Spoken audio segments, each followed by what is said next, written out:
Hang on just a second.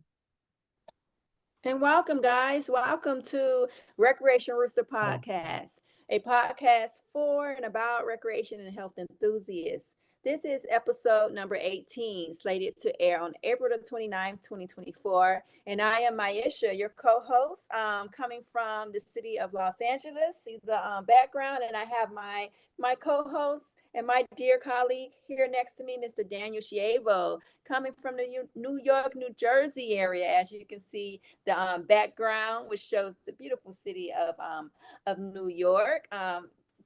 Daniel, would you like to add? yeah, what do you call it? Welcome. Thank you for joining us again. We really appreciate it. So we'll go ahead and start to get right into the episode. For to start with, the quote of the day is, "Why do we fall? So we can learn to pick ourselves up." So once again, why do we fall? So we can learn to pick ourselves up. So um, that's in many ways, I feel like what we're all about, what recreation is all about. Sometimes we do fall. I mean, we make mistakes, and we learn to pick ourselves up again. We're continuing to create and recreate ourselves. That's what recreation is. That's the meaning of it in many ways. So, um, in many ways, I feel like that's beautiful. Absolutely. I think it also speaks to the frailty and the imperfections of the human experience. And then it also speaks to the resiliency, the rebound and recovery aspect of our journeys on a day to day basis. Us being recreation therapists, and let's keep into perspective that we are therapists first. They utilize recreation and leisure modalities in our therapeutic interventions to affect a positive change or to elicit a change in behavior to improve our ability to cope or manage symptoms that might be associated with chronic ailments or even stressful environments. So there's a preventative and then also a recovery aspect to falling down but picking ourselves back up. And every time you pick yourself back up, you're now an evolved individual. You're no longer that person that stumbled before. You are improved. Oftentimes, I do know that when we work in behavioral health, be it, co occurring disorders, particularly addiction or dependency, oftentimes we see this process of us seeing our clients fall and fall and fall again. And oftentimes, we hear people often say in the therapeutic milieu system, you meet a client where they're at. And that's ever more true with recreation therapy, where we offer folks that are might be dealing with chronic addiction and other chronic ailments opportunities to pick themselves back up after many, many falls on this quest to, recovery, sobriety, and healthy lifestyles. So, oftentimes I say that recreation therapists, we just don't work with people for a few weeks or just for a few months or a few years. We work with people for a lifetime. So, I really do like that quote. And I know I kind of got off on the deep end. Being having so much experience working with behavioral health and independency, but I felt like it spoke to that journey that I've had as a recreation therapist, working in these settings with very amazing and resilient individuals as well. What's your thoughts on that, Dan?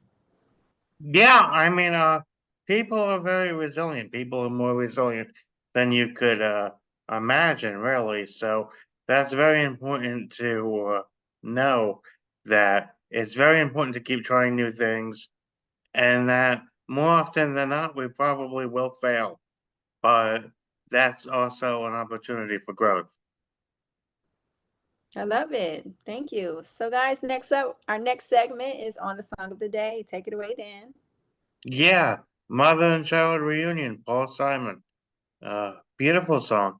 Kind of, well, uh, I guess relationships is kind of what the field is also very heavily about.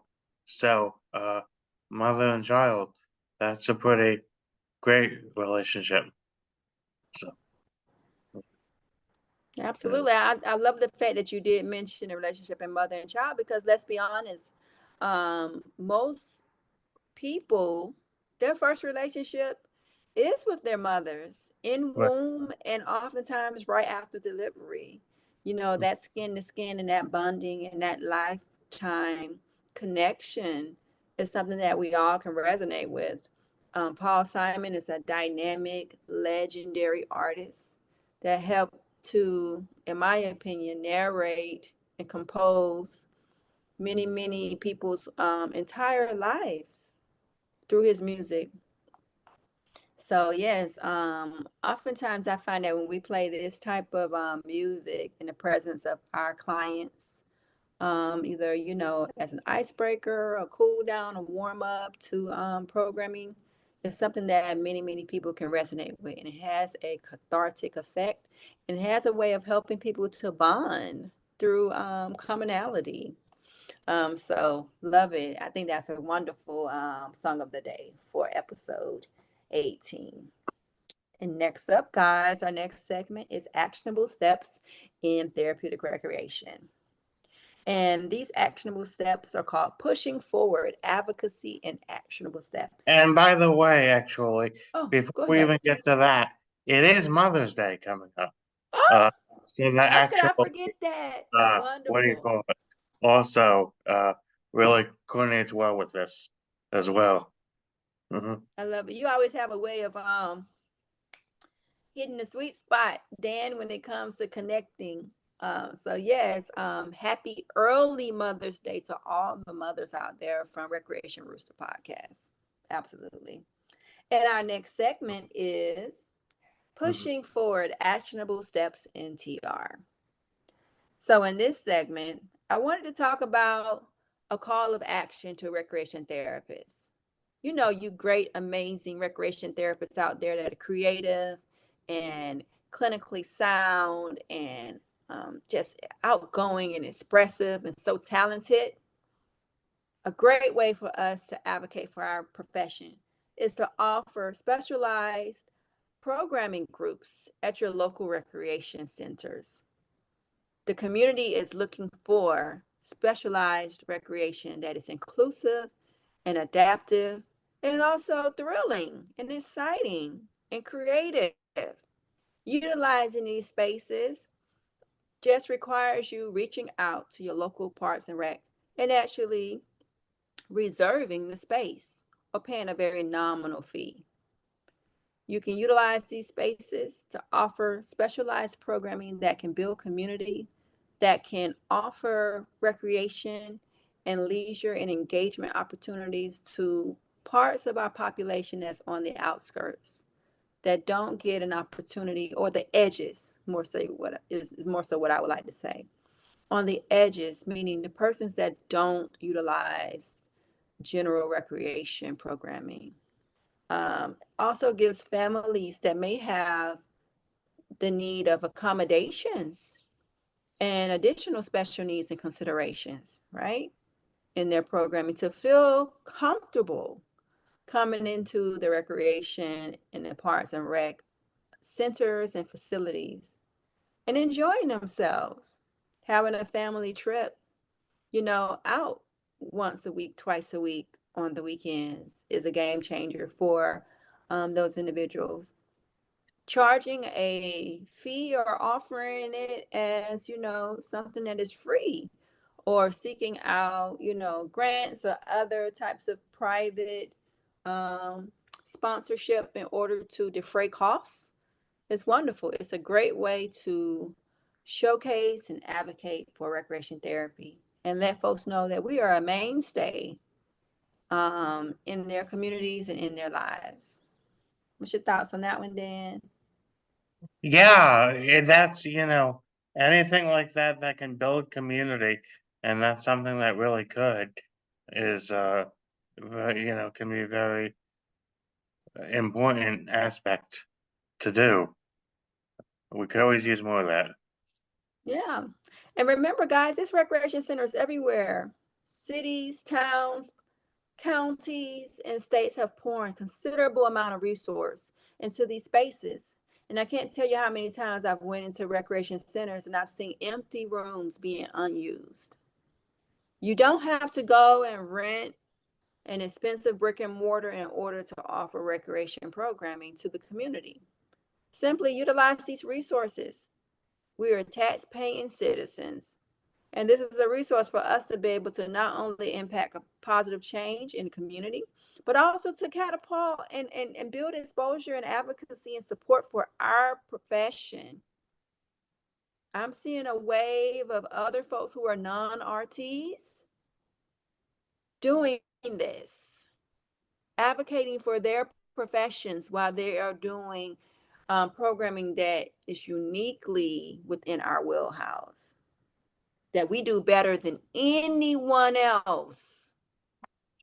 Standing to the side and complaining that other people are encroaching on our scope of practice does nothing without action.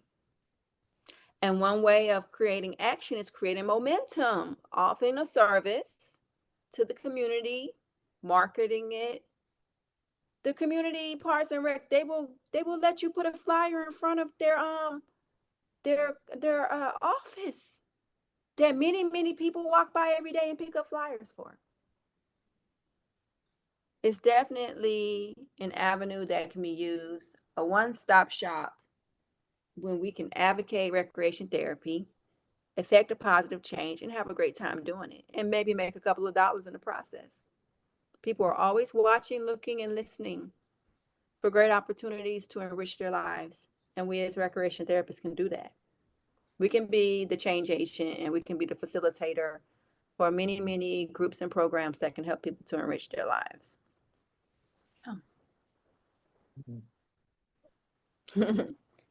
All right, guys, our next segment is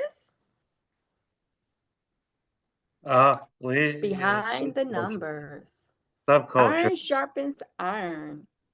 And as you guys know, this is our new segment on navigating workplace dynamics as a recreation therapist. This segment was first introduced on a Recreation Rooster podcast episode 17. We're very happy to have this segment in because we feel like it's so relevant as we deal with the nuances of working in allied health settings and also in community-based settings as a recreation therapist. So we would love to talk about our topic of the day, which is the activity-friendly occupational therapists.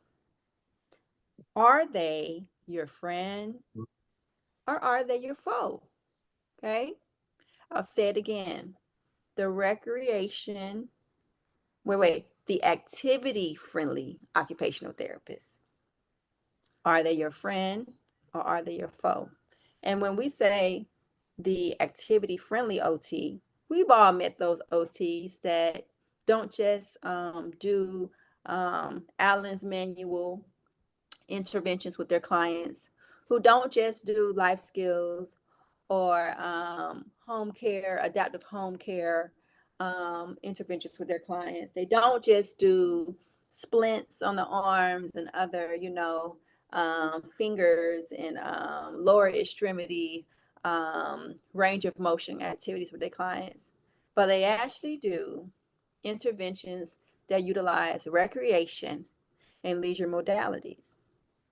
I've heard the groans and the aches and the complaints from many RTs who feel as though occupational therapists that utilize recreation, leisure, and sport in parts of their interventions are encroaching on recreation therapist scope of practice.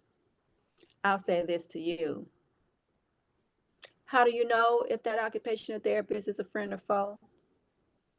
Does that occupational therapist belittle, demean, and marginalize you, duplicate your programming when they do these?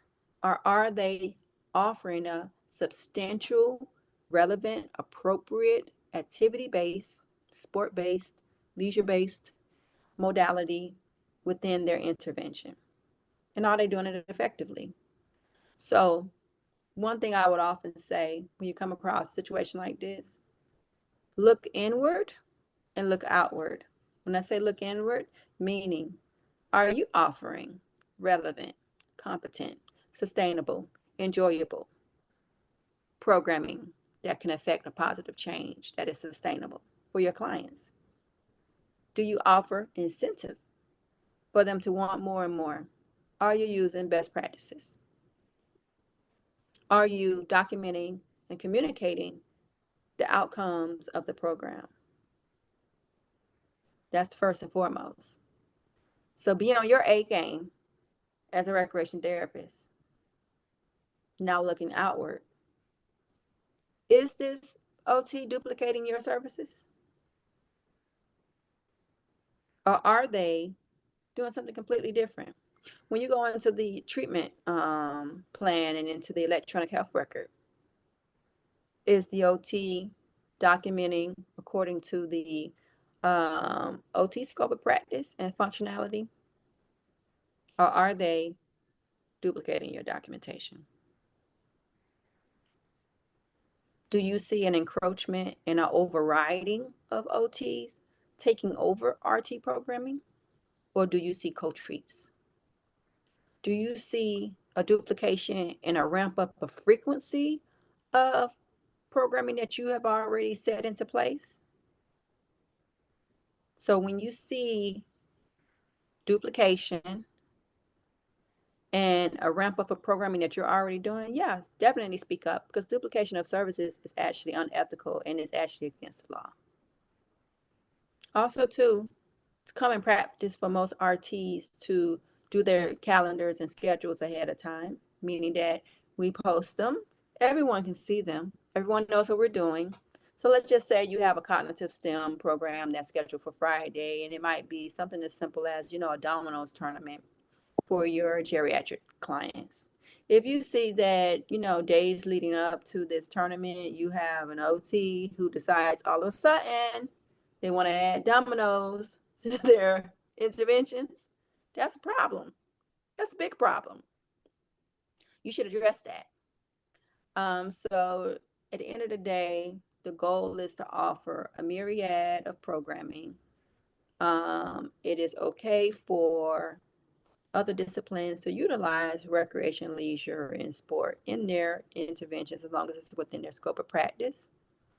But we must be mindful that we protect our scope of practice by number one, practicing professional efficacy and due diligence in representing our profession as RTs effectively, consistently, and vigorously. And then, of course, delineating where those lines of overlap are not being honored and respected. And then doing our due diligence to communicate that effectively to that colleague and also to management as well. It's a thing or two to learn from each other and understanding that it's a competitive market. But at the end of the day, it's about helping the client become the best, most healthy person that they can be as well. So I do know that this topic alone is a very stressful, intense one. It is a topic that is talked about in a lot of our community chats as recreation therapists. We have to take the onus for the onus and the responsibility to ensure that we are the most competent, ethical, and diligent professionals that we can be, and that we provide a product unlike any other discipline. Stand 10 toes down in it, do it boldly, and just understand that we are a walking advertisement and advocate for our profession on a day-to-day basis. I got a little long-winded there. I'm sorry, Dan. Go ahead. No, that's fine. Yeah, I mean, I was just gonna add to yeah, sometimes it just takes a conversation with, yeah, if it seems like somebody's encroaching on the discipline, yeah, you can address it. Sometimes it takes a little bit of a conversation because I mean, what seems like duplication might not always be a bad thing because participants learn by repetition. So, by us doing one thing and the OT can reinforce it, and the PT can reinforce it, and the psychologist can reinforce it, and the social worker can reinforce it. Like the multidisciplines could take different angles at it. And that's oftentimes how people learn. I mean, even when you're thinking about how as kids we learned to read and stuff. That was by practice again and again and again, repetition, sounding out words, etc. Those phonics and that type of a thing. So again and again. So yeah, having those conversations and where the uh, disciplines are coming from can be very important. Like I know, back in New York State when I was working on the brain injury waiver. I mean, they often have the independent living skills trainer, like actually physically teaching the participants the steps like how to do laundry. And then maybe at the structured day program, they'd help people make out schedules on how to do laundry and that type of a thing.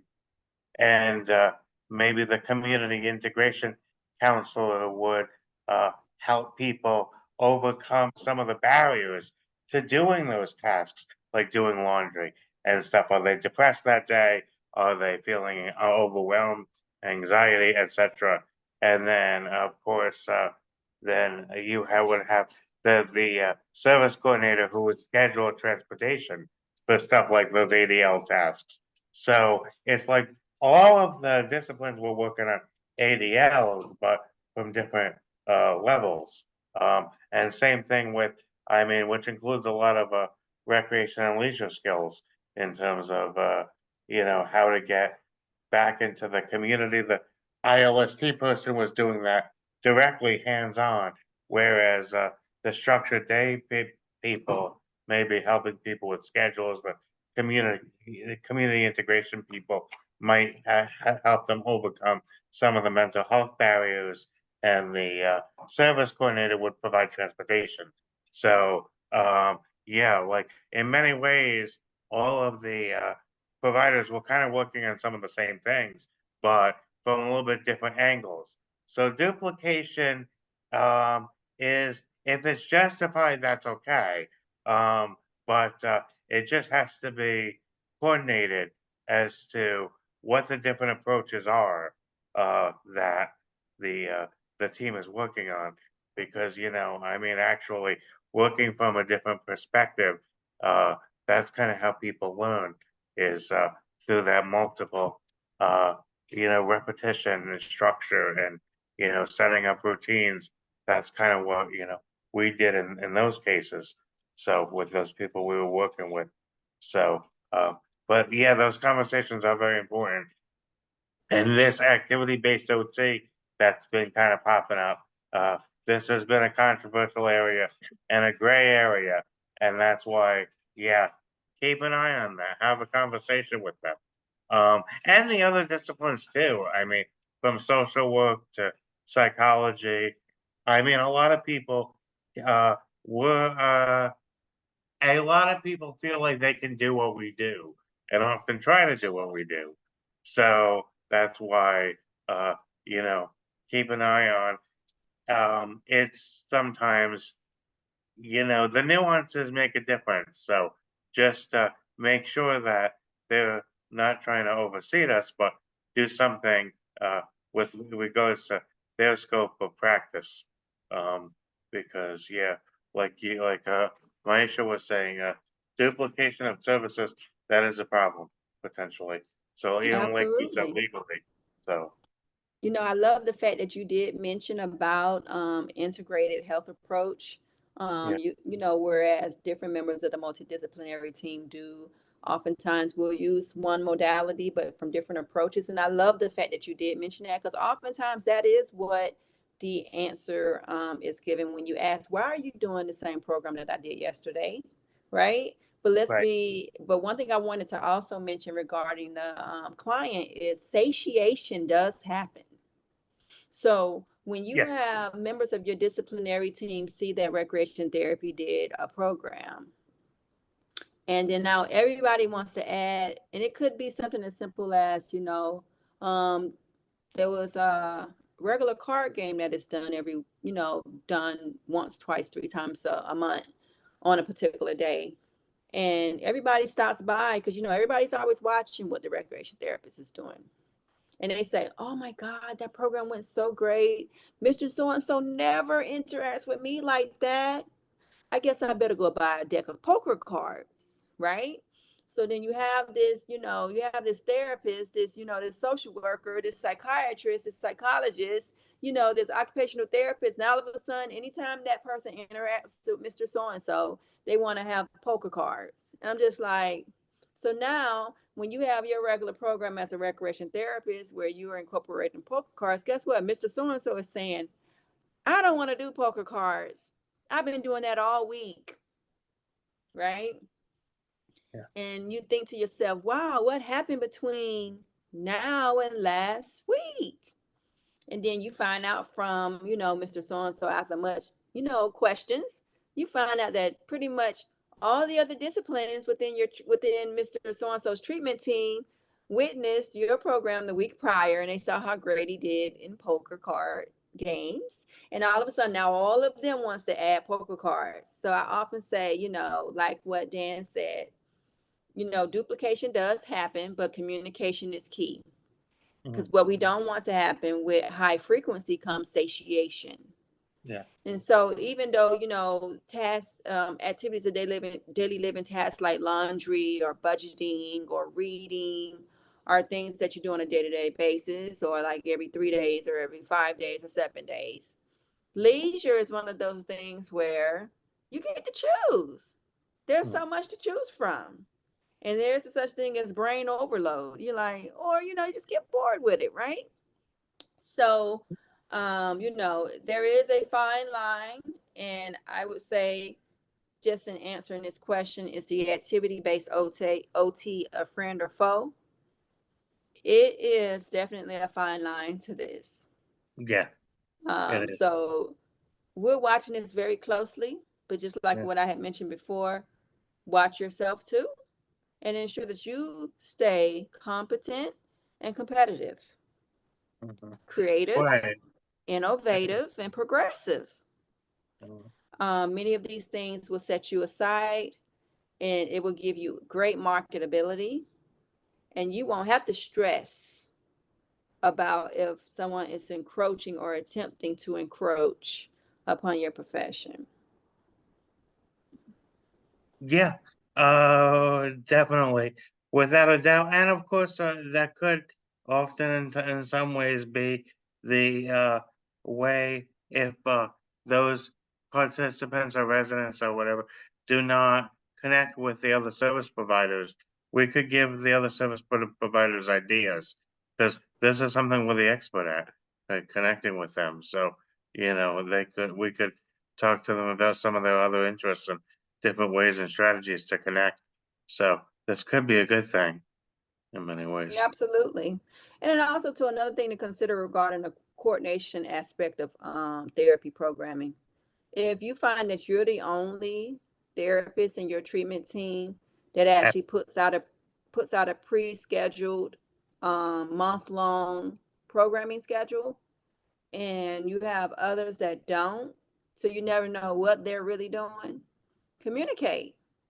And there's been times where I have frankly said, I'm doing this tournament this week. I'm doing this modality this week. I might be doing ceramics this week. I might be doing swimming this week. And I let them know ahead of time. So please do not offer that that modality for that particular week. And I say it as just a gesture to kind of let them know this is what I'm prepping for.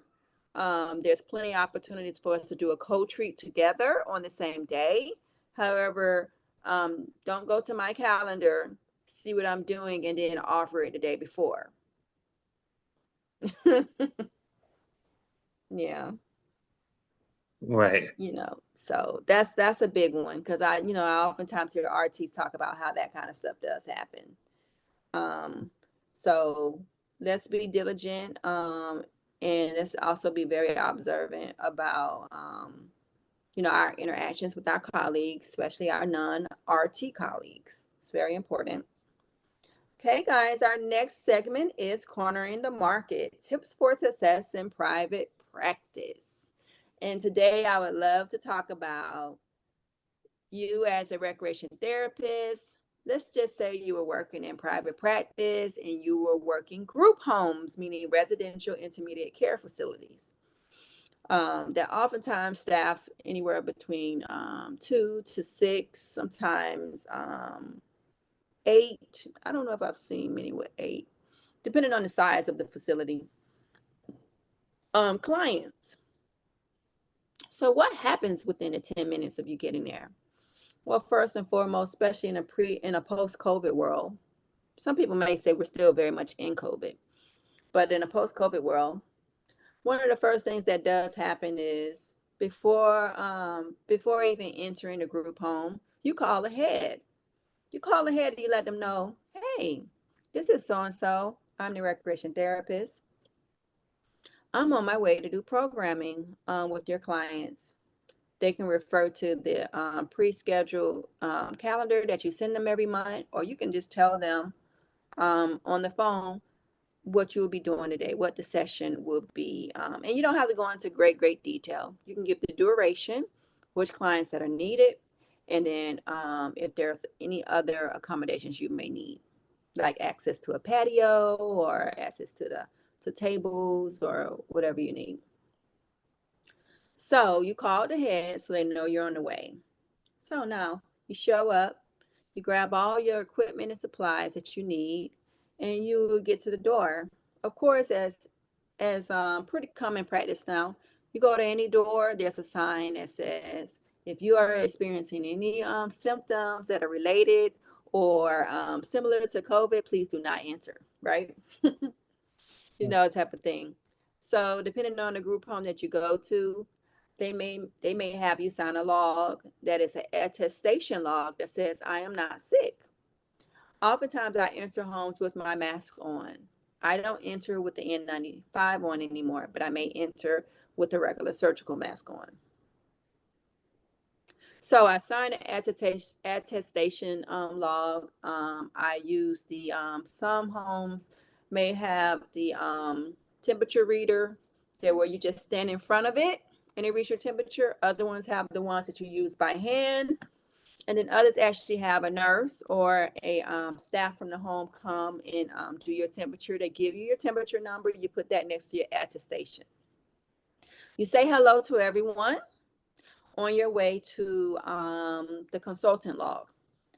The consultant log is the log that documents that you are on grounds to do whatever service you've been contracted to do in the home. So you go there, you fill out your consultant log, and also you are time stamped. After that, I set my items down and I go to the restroom. I wash my hands. I speak to my nurse that is in charge, or whoever the charge person is, of any debriefs or updates on any acuities or anything that I need to be aware of before I begin programming. Mind you this, while you are en route, you call ahead so that they can get your clients up and out of bed. If there's any clients in particular that cannot be up and out of bed, you get debriefed on that as well, and then you prep for one-to-one multisensory engagement bedside for those clients. You also make sure that in a documentation that you document the reason why they're in bed. Now, if you go to a home that every time you turn around, they always have this client that's in bed, they never get them out of bed, then stress the importance of them getting out of bed and also document that in your documentation. Super critical. That'll get those staff to get those clients out of bed. Okay. So that's all happens within the first 10 minutes. You'll be amazed how quickly 10 minutes can pass by when you have to do all of those particular things. But those are the first 10 minutes of your group home session as a recreation therapist. Any questions? Hmm. So essentially, it's a 50-minute hour after all of that, and then you can begin the session. Huh. Yeah. Mhm. Yeah, and I would oftentimes say, especially working in group home settings, especially if you have 6 clients there, 4 clients there, you can be there for it can come up on 2 hours very quickly. It can come up on an hour and a half very quickly, being in the setting with those clients. And also be mindful that when you do your documentation, that you do clock the time that you engaged. But when you do your consultant log, you clock the time that you arrived and the time that you departed. So when it comes to billing, just because it was 6 clients there and you were there for 2 hours does not mean you get to bill 8 times 2. Doesn't work like that. You only get the bill for the time that you were there. So in essence, what it means is that you had 6 clients that were there for, and you were there for 2 hours. So when it comes to any type of third party billing, each client got a little bit over, and if it's 6 clients, 2 hours, each client got about 25 minutes billed to them, even if they were engaging with you for, say, on and off for the full 2 hours. Oftentimes, what I do attempt to do is I try to go no higher than a 1-to-3 ratio. So I try to do programming, and I may do the first 3 clients in a 1-to-3 ratio programming, and then that gives the staff enough time to get the second set of clients up and ready for 1-to-3. So in essence, that's what we do attempt to do as well. Any questions? No, yeah, that's good.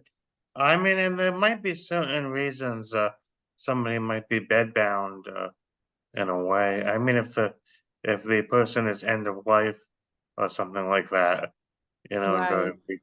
but yeah, document that, I guess. Oh, Uh, absolutely. Yeah. I've had opportunities to do palliative care as well. So yeah, in that circumstance, yes, a considerable amount of the programming will be bedside, multisensory as well. Yes. Yeah. So I'm hoping you guys were able to glean just a little insights into the first 10 minutes of a group home session at a intermediate care facility. And who knows, maybe we can talk about the second 10 minutes on one of our next calls. I mean, on one of our next podcasts. Okay, guys. And next up, our next segment is Nuts and Bolts NTR, where we talk about equipment and supplies. And today we're going to have Dan speak on nuts and bolts in therapeutic recreation. right, yeah. Well, in this case, I've seen in all my years, I've seen storage that was, how do I say, um, kind of not so good. So make sure that, in terms of nuts and bolts equipment and supplies and everything, make sure that your storage is often stored in a cool, dry place. Um, Away from areas that frequently flood, is well organized, where I mean, I've walked into closets that are a mess. You can't find anything ever almost when you need it. So just having, I've inherited a lot of that. So just you know, keeping your storage in an area where I've inherited, equipment, supplies, that, storage places in a basement that were flooded. I've inherited it in Oh, like wow. a shed outside, somewhere, you know, um, yeah, a shed outside somewhere. So it's it's definitely it's very important just to be careful with the storage and make sure it's in a cool, dry place.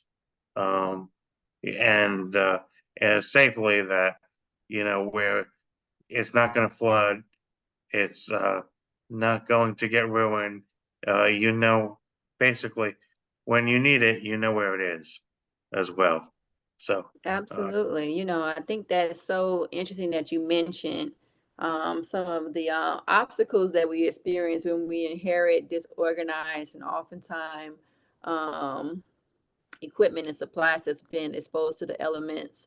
I was just speaking to one of my staff the other day at the VA who experienced the flood in one of her closets as well. I think this is one of the things too that kind of sets us apart as recreation therapists when it comes to allied health professionals.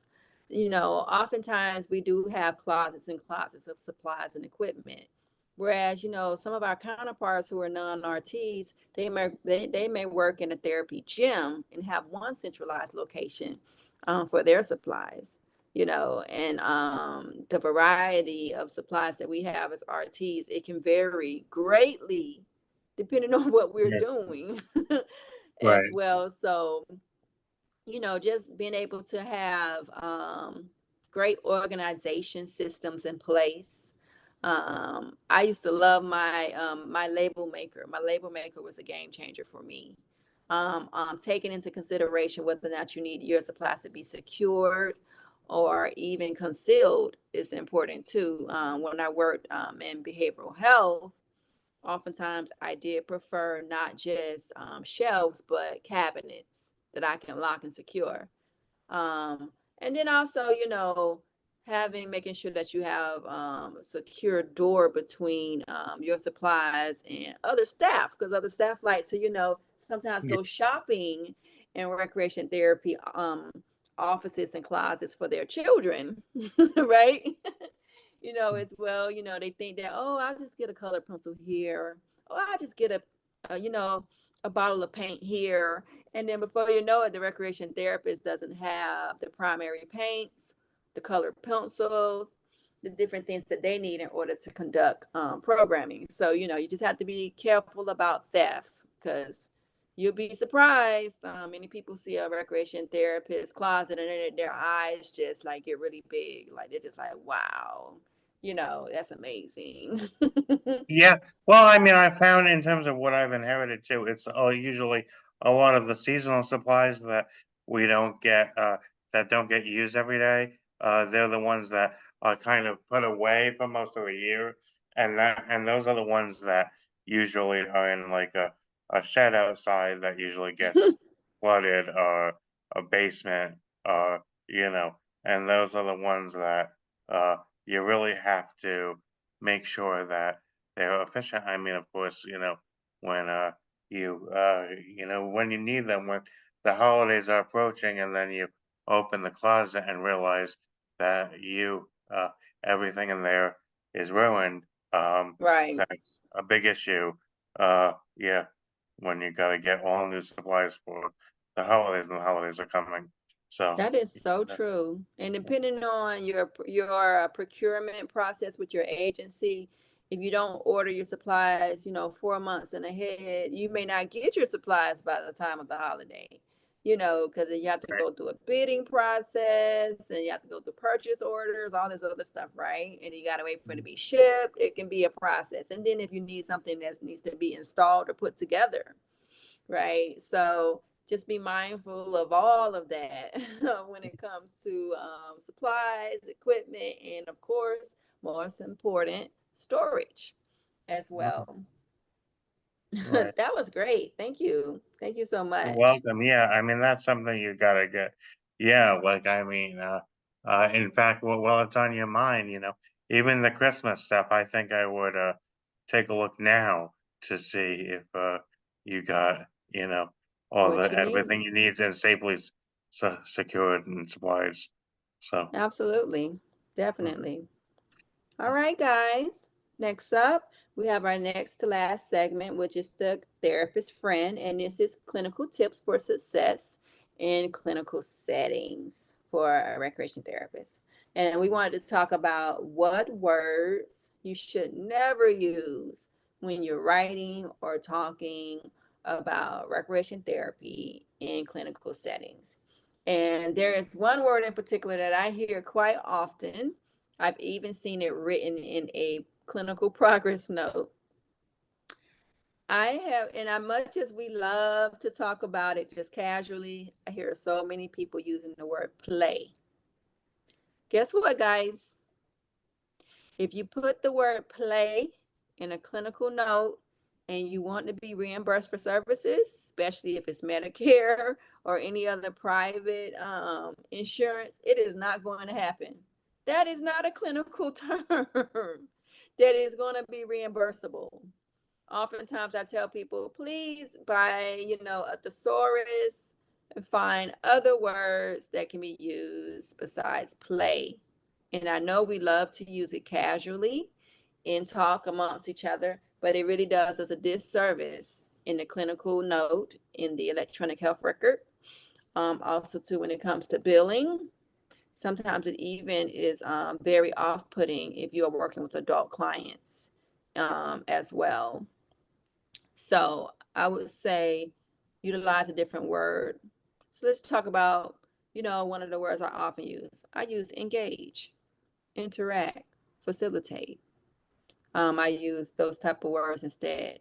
Oftentimes with my new RTs, I give them I would call it a clinical term cheat sheet. And it's about 60 to 70 words that are often used in clinical jargon by multiple professionals, by many different disciplines that helps them to convey what they're doing with the client in the treatment plan that they write in an interdisciplinary note in the electronic health record, or when they're communicating with other members of the treatment team and even with the client and the caregiver and family of the clients.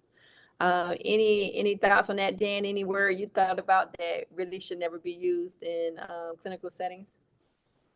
Uh, yeah, I mean, of course, you basically, that's a good idea, Maisha. I mean, you just gotta sound professional when you're in documenting clinical notes, essentially. So those terms, coordinating and implementing recreational therapeutic recreation activities is like much different than playing with the kids.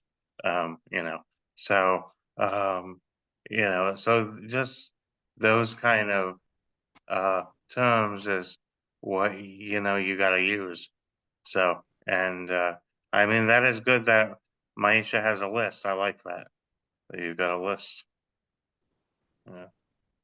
And I must admit, when I started working in field-based mental health clinic, my boss, who was a social worker, she handed me a list. She said, "Here's some clinical terms to help you when it comes to your documentation because you are billing."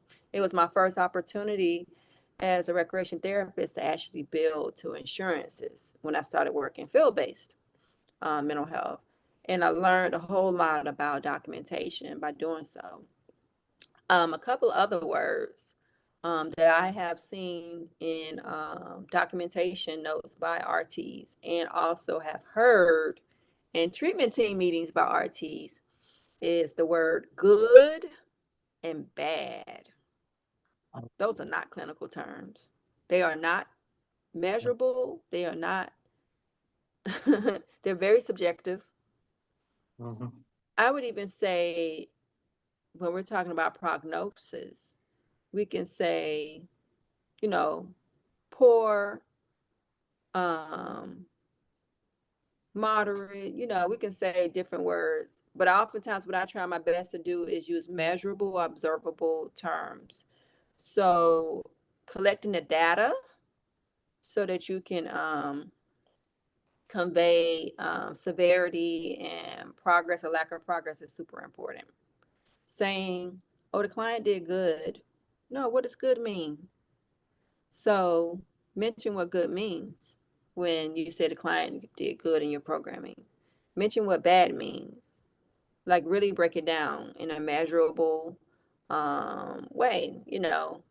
It further strengthens us as clinicians further strengthens our communication skills.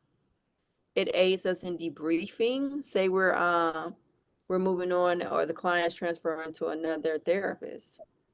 It helps that therapist that's coming in after you to pick up programming from where you left it off, or to ascertain the functionality, the level of participation that the client has had in your programming as a recreation therapist. So stay away from play, good, bad. I even say oftentimes, like if you're focusing on life skills, stay away from neat. I've heard that a lot. Neat. I'm like, what does that mean?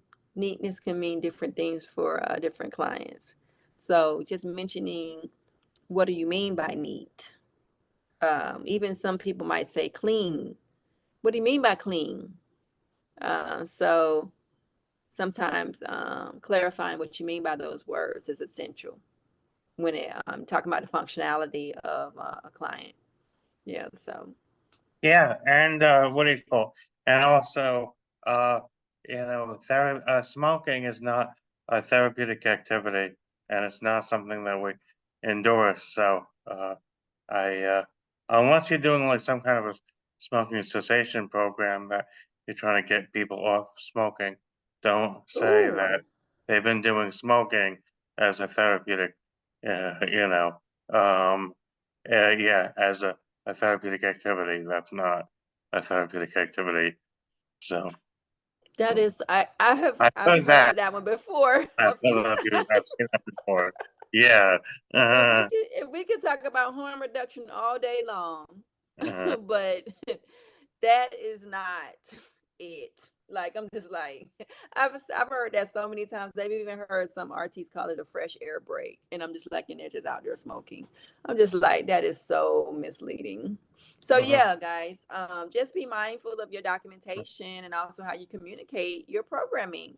It's essential. Remember, everyone is really watching you on a day-to-day basis. Your clients are watching you as well. So conduct yourself accordingly and try your best to be as accurate about what it is that you're doing in your therapy programming as possible. And utilizing clinical terms to convey that, using medical terminology, using appropriate jargon when you speak about what you do as a therapist is essential. That's fundamental as far as what we do and what we are as therapists. And guys, last up is our recreation rooster stamp of approval. Go ahead, right. Dan. However, actually, first I want to go back to one that we were gonna do, but we didn't do yet. Is below the surface, recreation and leisure Ooh, subcultures. And that's dogs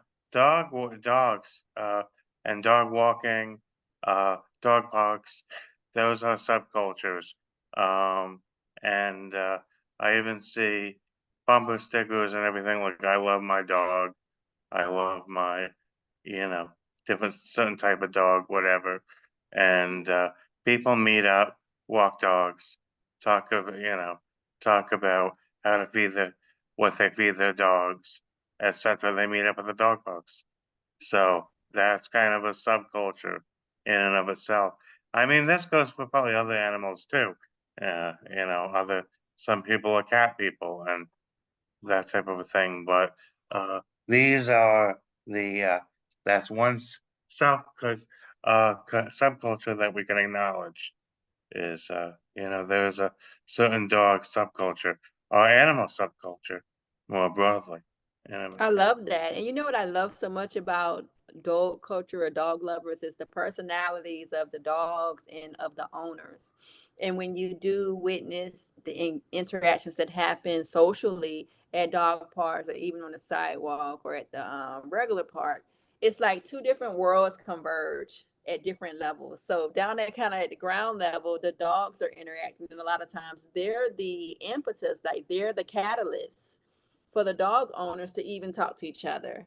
And it's so interesting because even though we're walking the dog is walking the owner into socialization opportunities. I think that's yeah, so great. Yeah. Yeah, no doubt. I mean, of course, you know, uh, and dogs are usually very social as well. So, Yes, uh, indeed. And certain breeds have certain personalities and certain social environments that they're in as well. We're so happy at Greater Los Angeles VA. We were able to have one of our poodles. Her name is Bella, and she's quite the diva. She's a black poodle. She's beautiful, by the way. But she also has very much of a diva-ish personality. She was interviewed by the LA Times, the owner and her, for all the great work that she does with our veterans and how she pricked the heart of one of our veterans who was contemplating suicide. So LA Times had a article on him and her and the relationship that they have and how, having a dog in your life enriches your life.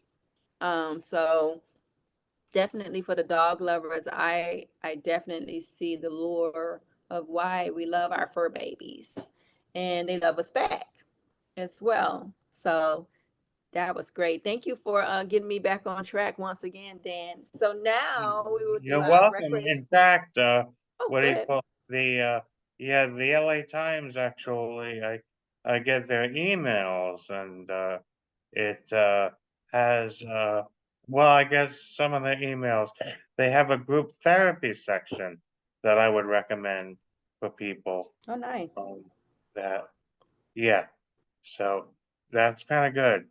That's and you could get their emails related to group therapy.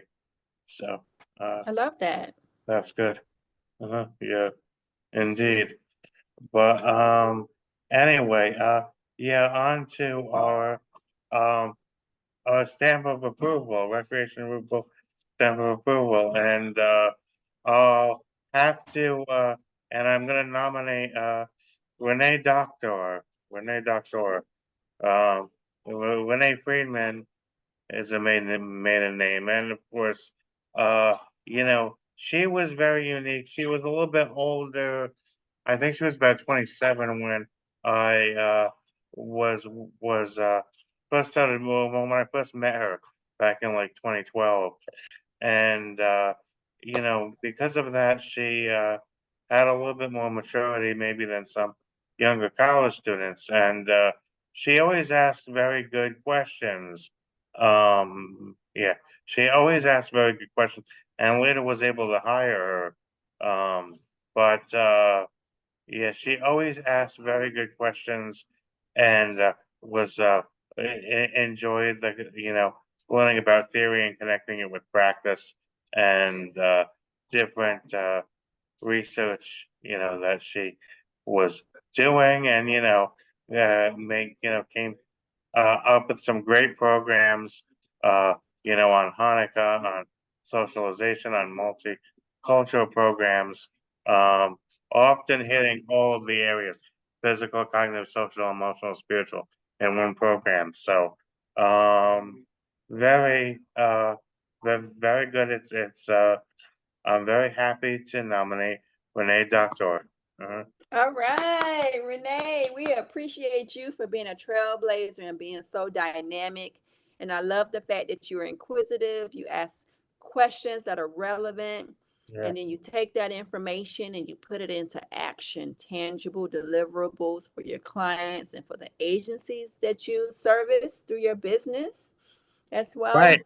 Yeah, she's a graduate of Temple University. Yeah. All right, Temple. Mhm. Yeah. Uh-huh. Yes. Mhm. Thank you, Dan, for mentioning her. She sounds simply amazing. We would love to connect. Please drop a comment in our on our YouTube pages as well. But we want to thank all of our viewers, followers, supporters for tuning in to Recreation Rooster Podcast, episode 18. I'm Maisha, and this is Dan, and we're just so happy to embark on this great journey since January 1st of 2024 of giving you fresh content every week about health and recreation and everything in between, and then about this wonderful profession of recreation therapy. If you would love to reach out to us, please do so at www.recreationrooster.org. please reach out to us and get one of our amazing shirts Yeah. that we have in stock as well. We would love for your support in regards to that. You also feel free to reach out to me individually at maisha@recreationrooster.org. You can reach out to New Horizons, which is my staffing and private practice recreation therapy firm. You can reach out to us at 213-524-6925, and I'm Maisha. Yes, and I'm Dan Chiavo, Laser Dan Consulting Services, 845-987-0104, 845-987-0104, Daniel at recreationrooster.org. That's Daniel at recreationrooster.org. All right, guys, have a great rest of your day. Yeah. Happy Cinco de Mayo and happy Yes. upcoming Mother's Day to all you amazing mothers. And as you guys know, May is Mental Health Month, which is Yes. coming up, which is here now, actually. And then also, we have been focused on Autism Awareness Month as well. So let's be great. Let's continue to push health and wellness, recreation and leisure, and make our communities safer, happier, and healthier. Bye bye from Recreation Rooster Podcast. We appreciate you.